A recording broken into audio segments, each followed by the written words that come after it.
Hello everyone, welcome to my YouTube channel. I am CA Shan Anwar, your CA buddy, educator and mentor. आज की video मैं लेकर के आया हूँ आपके लिए indirect tax for CA final November 2022 exam के लिए ABC एनालिसिस की ये वीडियो होगी कि आपको कैसे इनडायरेक्ट टैक्स की अपने बूस्ट में लेकर के कैसे जाना है इसको, जो आपने अभी तक पढ़ा, जो आपसे होने से छूट जा रहा है, उसको आपको कैसे लेकर के जाना है। तो चलिए बिना किसी देरी के अपने इस ABC एनालिसिस को शुरू करते हैं। आ जाओ सारे मूड बना के। कैटेगरी ए टॉपिक मैं सबसे पहले मैं जीएसटी के बारे में आपको बताऊंगा, then will talk about custom.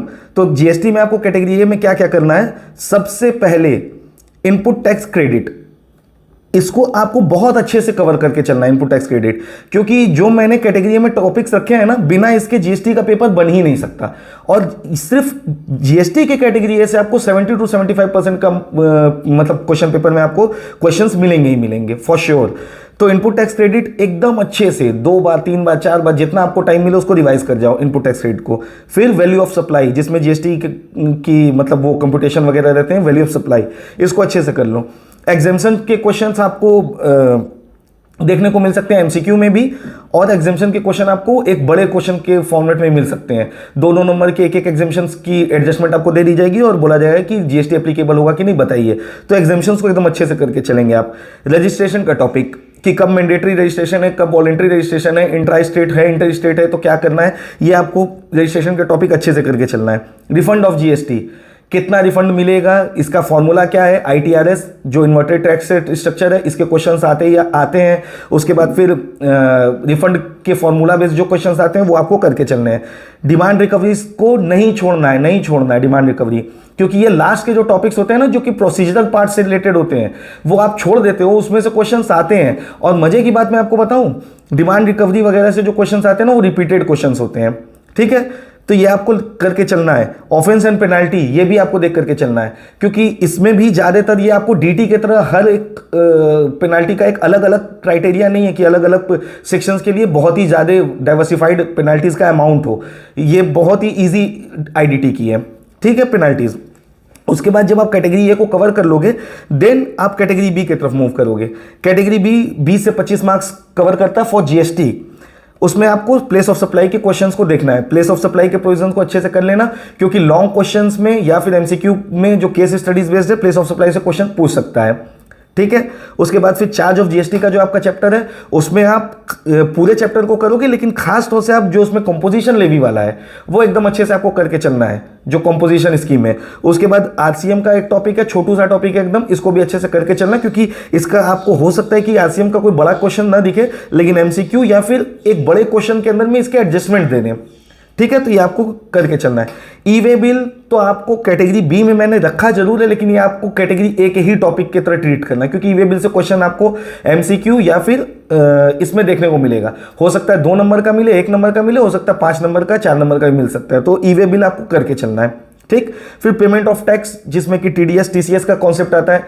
ये वो वाला टीडीएस टीसीएस नहीं है जो कि इनकम टैक्स में, ये दूसरा टीडीएस टीसीएस है, तो वो आपको करके चलना है। अपील एंड रिवीजन, ये भी आपको देख लेना है। अपील रिवीजन में भी रिपीटेड क्वेश्चंस आते हैं, तो अगर आपके पास पूरा अपील रिवीजन के प्रोविजंस पढ़ने का टाइम नहीं है, अगर अभी बचता है, तो आप इसको क्वेश्चन आंसर फॉर्मेट में भी कर सकते हो।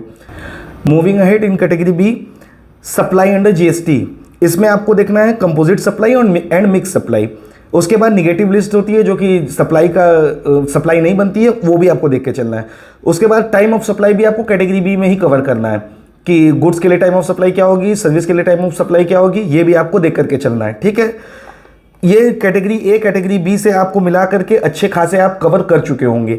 उसके बाद कैटेगरी सी में आपको कुछ जनरल चीज़ें देखना है, जैसे जीएसटी इंट्रोडक्शन का टॉपिक आप देख लीजिए, जो वो वाला चैप्टर है। Tax invoice, debit note, credit note, returns, generally final level पे रिटर्न से क्वेश्चंस आते नहीं हैं। असेसमेंट एंड ऑडिट, उसके बाद inspection, search seizure, advance ruling, job work, और बाकी रिमेनिंग जो भी टॉपिक्स और चैप्टर्स जीएसटी में बचते हैं वो कैटेगरी सी में रहेंगे। एडवांस रूलिंग में एक टाइप का क्वेश्चन एग्जामिनर का बड़ा फेवरेट रहता है, जो कि रिपीटेड रहता है, कि आपने एडवांस रूलिंग लिया और आपका तो क्या आपका भाई भी उस एडवांस रूलिंग का बेनिफिट ले सकता है, उसके जजमेंट का। तो ये वाला क्वेश्चन ध्यान से देख लीजिएगा, वो उसका आंसर है नहीं। और इंस्पेक्शन में भी, असेसमेंट एंड ऑडिट में भी रिपीटेड क्वेश्चंस आते हैं, तो इसके क्वेश्चंस को आप अच्छे से कवर कर लीजिएगा कैटेगरी सी के लिए। इस तरह से जीएसटी में आप अपनी एबीसी कैटेगरी को फॉलो करके आप अपने प्रिपरेशन को एक अच्छे लेवल पे ले जा सकते हो और अच्छे मार्क्स आप जीएसटी में ले आ सकते हो। नाउ अब हम बात करते हैं कस्टम लॉ। कस्टम लॉ में आपको क्या एबीसी एनालिसिस फॉलो करना है उसको अपने देखते हैं। कस्टम में मैंने सिर्फ 2 कैटेगरी बनाया है, एक कैटेगरी ए, दूसरा कैटेगरी बी। कस्टम आप छोड़ के जाने का जरा सा भी दिमाग से अपने जो अगर आपके माइंड में चले कि छोड़ के जाना है तो वो निकाल दीजिए। टाइम नहीं मिलता है तो सिर्फ कैटेगरी ए भी करके चले जाना आप, तो भी 20 से 25 मार्क्स आप कैटेगरी ए से ले आ सकते हो और कस्टम का 30 मार्क्स 35 मार्क्स का क्वेश्चन आता है। कैटेगरी ए में सबसे पहले आप वैल्यूएशन को कवर करोगे, वैल्यूएशन वाला चैप्टर बहुत अच्छे से उसको गो थ्रू कर लेना। फिर डीबी के जो ड्यूटी ड्रॉबैक का चैप्टर है उसको आप कवर करोगे, उसमें फॉर्मूला बेस्ड क्वेश्चंस आते हैं कि क्या ड्रॉबैक आएगा क्या नहीं आएगा वो देख लेना। उसके बाद टाइप्स ऑफ कस्टम ड्यूटी के चैप्टर में 2 कस्टम ड्यूटी आपको ज़्यादा अच्छे से करना है। Remaining types of custom duty वाले चैप्टर से आप कैटेगरी बी में कर सकते हो, लेकिन 2 इस बार अच्छे से करना, एक सेफगार्ड ड्यूटी, एक एंटी डंपिंग ड्यूटी। इसमें फॉर्मूला होते हैं कि कैसे सेफगार्ड ड्यूटी कैलकुलेट होती है और एंटी डंपिंग ड्यूटी निकलती है, तो ये आपको देख करके अच्छे से चलना है। वेयर हाउसिंग का चैप्टर इंस्टीट्यूट ने निकाल दिया था, फिर डाला, तो वेयर हाउसिंग को अच्छे से कर लेना आप, ठीक है। बैगेज बहुत ही सिंपल स्वीट सिंपल और बहुत ही इजी सा चैप्टर है। क्वेश्चन आते हैं तो अच्छे खासे मार्क्स आपको दे जाते हैं और एग्जाम में इसके क्वेश्चन आने की पूरी प्रोबेबिलिटी रहती है, तो और इस चैप्टर को आप अच्छे से कर लेना। 4 मार्क 5 मार्क 8 मार्क तक के क्वेश्चन इसमें से देखने को आपको मिल सकते हैं बैगेज के लिए, ये कर लेना। और एक 5 नंबर का टॉपिक है एफटीपी। एफटीपी ये जनरली थोड़ा बड़ा टॉपिक है, लेकिन इसमें से क्वेश्चन आपको देखने को मिलेगा ही, श्योर शॉट है। आप एक काम करना, अगर आपके पास टाइम नहीं है तो एफटीपी के कोई रिवीजन नोट्स अगर होंगे या रिवीजन वीडियो होगी किसी फैकल्टी की तो आप वो रेफर कर लेना, लेकिन एफटीपी छोड़ करके मत जाना, एफटीपी करके जरूर जाना, ताकि अगर एक बार अगर आपने उसको गो थ्रू किया होगा ना, तो अगर आप सब्जेक्टिव में अटेम्प्ट नहीं भी कर पाओगे तो हो सकता है कि एमसीक्यू में कुछ क्वेश्चंस ऐसे आ जाएं जो कि आप उसको अटेम्प्ट कर सको, लेकिन देखा ही नहीं होगा आपने तो फिर आप अटेम्प्ट भी नहीं कर पाओगे। तो इसलिए एफटीपी करके जरूर जाना, क्योंकि इसमें से क्वेश्चंस आने ही आने हैं। फिर कैटेगरी बी में 10 से 15 मार्क के क्वेश्चंस आते हैं, जिसमें कि टाइप्स ऑफ ड्यूटीज में जितने सेफगार्ड और एंटी डंपिंग ड्यूटी के बाद बाकी जितने भी तरह के हैं वो आप इसमें कवर करोगे। क्लासिफिकेशन का एक चैप्टर आपका छोटा सा है, वो आप कर लेना। एक आपका सेक्शन 22 अबेटमेंट का है और section 23 and 13 रेमिशन of custom duty का है, ये आप अच्छे से करके चलना, इसमें से भी क्वेश्चंस आते हैं। रिफंड का चैप्टर आपका कस्टम जैसे जीएसटी में उसी तरह कस्टम में भी चैप्टर है, वो अच्छे से आप कर लेना। और बाकी जितने टॉपिक आपके बचते हैं वो कैटेगरी सी के टॉपिक्स और चैप्टर्स हैं। टाइम मिले देखना, नहीं टाइम मिलेगा छोड़ देना कस्टम में। जीएसटी के कैटेगरी ए और कस्टम की कैटेगरी ए को फिर से आप गो थ्रू कर लेना। ये तो रहा आपका जीएसटी और कस्टम के लिए एबीसी एनालिसिस। अब मैं आपको बताता हूं बहुत इंपॉर्टेंट टिप्स जो कि आपको जीएसटी में थ्रू आउट आपकी इस प्रिपरेशन में और एग्जाम टाइम में आपको फॉलो करना है। उसके लिए आपको क्या करना है, मैं जो बता रहा हूं उसको आप ध्यान से सुनिए, मैंने नोट डाउन किया आपके लिए ये टिप्स। जीएसटी और कस्टम में आपको कहीं भी सेक्शंस नहीं याद है, मैं बार बार कहता हूं, अपने हर वीडियो में कहता हूं, गलत सेक्शन नहीं कोट करना है। सेक्शंस के जनरली इनडायरेक्ट टैक्स में आप मान के चलो कि मार्क्स मिलते हैं, लेकिन अगर आप नहीं लिखते हो तो बहुत ज़्यादा आपका कुछ ऐसा कुछ नहीं है कि बहुत ज़्यादा आप मार्क्स डिडक्ट हो जाएंगे, तो इससे बेटर है कि नहीं याद है मत लिखो। नोटिफिकेशन रूल नंबर सेम, मैं सबके लिए सब ये बात कह रहा हूं। उसके बाद जीएसटी का जब आप प्रिपरेशन करोगे तो एक चीज़ ध्यान रखना, कस्टम के क्वेश्चन आपको सेट मिल सकते हैं जो कि आपने प्रैक्टिस किए होंगे, जो कि स्टडी मैट से प्रैक्टिस मैनुअल जो भी पहले की आती थी वहां से आपको मिल सकते हैं। लेकिन जो जीएसटी है ना, उसमें इंस्टीट्यूट क्या करता है कि most of the questions new frame करता है। ऐसा होगा नहीं कि जीएसटी के क्वेश्चन पेपर आपको ऐसे देखने को मिल जाएंगे, पूरे के पूरे क्वेश्चन पेपर जो कि आपने कहीं सॉल्व किया हो, उसमें कुछ ना कुछ क्वेश्चंस न्यू ही आएंगे। तो ये टोटली कॉन्सेप्ट बेस्ड होता है, ठीक है। जो नया प्रोविजन जीएसटी वगैरह में जो भी अमेंडमेंट है उसको आप एकदम अच्छे से करना, क्योंकि अमेंडमेंट से क्वेश्चन चाहे डायरेक्ट टैक्स हो चाहे इनडायरेक्ट टैक्स हो, इनडायरेक्ट टैक्स में भी जीएसटी वाले पोर्शन में तो अमेंडमेंट से क्वेश्चंस के आने की पूरी संभावना रहती है, क्योंकि अभी ये जीएसटी 4-5 साल ही हुए आए हुए, तो अमेंडमेंट से क्वेश्चंस आपको आएंगे। आपको ये चीज देख करके चलना है। केस लॉ इनडायरेक्ट टैक्स के लिए इररिलेवेंट है, आप उसको देखने की जरूरत नहीं है, जीएसटी में तो है ही नहीं, कस्टम में भी आपको उतना फॉलो करने की जरूरत नहीं है केस लॉ के लिए। एक चीज आप ध्यान रखिएगा, मैं क्यों कह रहा हूं कि कस्टम को भी एकदम अच्छे से करिएगा, क्योंकि कस्टम आपको हर एक क्वेश्चन में के बी पार्ट में आपको कस्टम देखने को मिल जाएगा।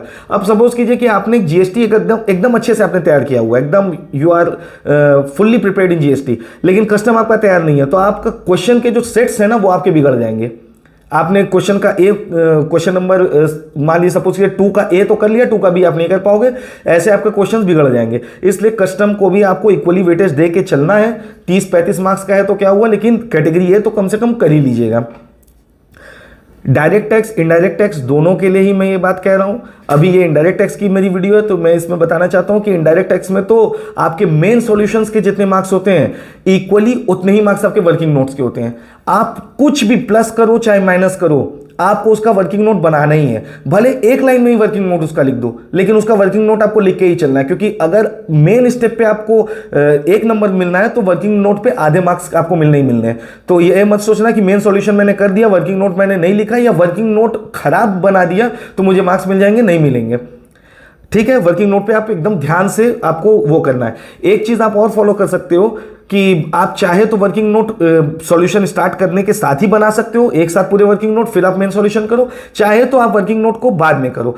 मेरी रिकमेंडेशन ये रहेगी कि आप वर्किंग नोट बाद में बनाओ, उससे आपका प्रेजेंटेशन बहुत अच्छा दिखता है। पहले ही आप कैलकुलेट कर लेना कि कितने लाइन मुझे लगेंगे इस पर्टिकुलर सम को या जो भी क्वेश्चन है उसको सॉल्व करने के लिए। जितने लाइन लगेंगे उसमें आप 8-10 लाइन एक्स्ट्रा छोड़ देना, कोई दिक्कत नहीं है। उसके बाद आप वर्किंग नोट बनाना हाथ के हाथ शुरू कर देना। ठीक है, मैंने एक वीडियो बनाई हुई है अपनी कि कैसे आपको क्वेश्चंस को सॉल्व करना है, कैसे आपको केस स्टडीज बेस्ड क्वेश्चन या थ्योरी हार्डकोर थ्योरी क्वेश्चंस आती है, ट्रू फॉल्स आते हैं, कैसे आपको उसको अटेम्प्ट करना है, वो मैं आई बटन में दे दूंगा उसका लिंक। आप उस वीडियो को जरूर चेकआउट करें, ज्यादा से ज्यादा उस वीडियो का फायदा उठाएं, अपने पेपर में एकदम एक्यूरेसी के साथ चीजें लिख करके आए। क्वेश्चन अटेम्प्ट करना इंपॉर्टेंट नहीं है, इंपॉर्टेंट क्या है कि आपने लिखा क्या है। ठीक है, ये इंपॉर्टेंट है।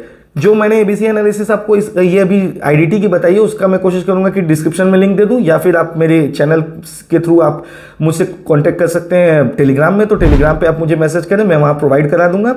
ऑलराइट, तो आईडीटी के ऊपर मतलब आप बहुत ज़्यादा फोकस करें गाइज, क्योंकि अगर आप सिंगल ग्रुप दे रहे हो, सिर्फ ग्रुप 2 दे रहे हो, तो भी आईडीटी आपका लास्ट पेपर है। और अगर आपने फाइनल का बोथ ग्रुप देने का ठाना है तो आईडीटी आपका 8वां पेपर पड़ता है। 8वें पेपर तक आते आते आप एकदम एग्जॉस्ट हो जाते हो।